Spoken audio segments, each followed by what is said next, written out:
passengers, welcome to Astana, where the local time is approaching 6 in the morning and the outside temperature is 11 degrees. But to please remain seated with your seatbelt fastened until the aircraft has come to a complete stop and the captain has switched off the fasten seatbelt signs.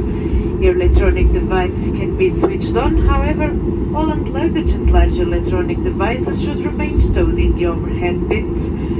Before you leave the aircraft, please make sure you have all your personal belongings with you and take care when opening the overhead bins, as items may have moved and can cause injury if they fall out. Smoking at the airport is only allowed in designated smoking areas. Passengers who are issued an infant life vest, foot belt or extension seat belt, please ensure you return them to the cabin crew when leaving the aircraft.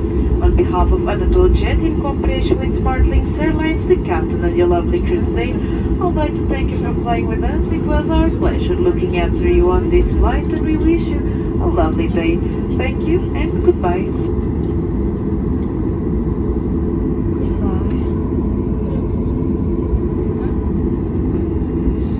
Sayın yolcularımız, Astana'ya hoş geldiniz.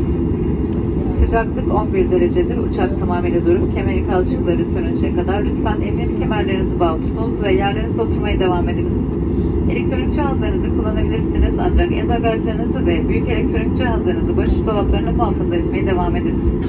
Uçaktan inerken lütfen el bagajlarınızı yanınıza aldığınızı kontrol ediniz. Uçuş esnasında bebek kemeri veya ilave uzatma kemeri kullanmış olan yolcularımız emniyet kemerlerini kabin ekibimize iade edebilirler. Havalimanı içinde sigara içilebilen alanlar belirlenmiş olup sadece bu bölgelerde sigara içilmesine izin verilmektedir. Anadolu Jet adına SmartLinks Hava Yolları tarafından gerçekleştirilmiş olan uçuşumuza katıldığınız için teşekkür eder. İyi günler dileriz.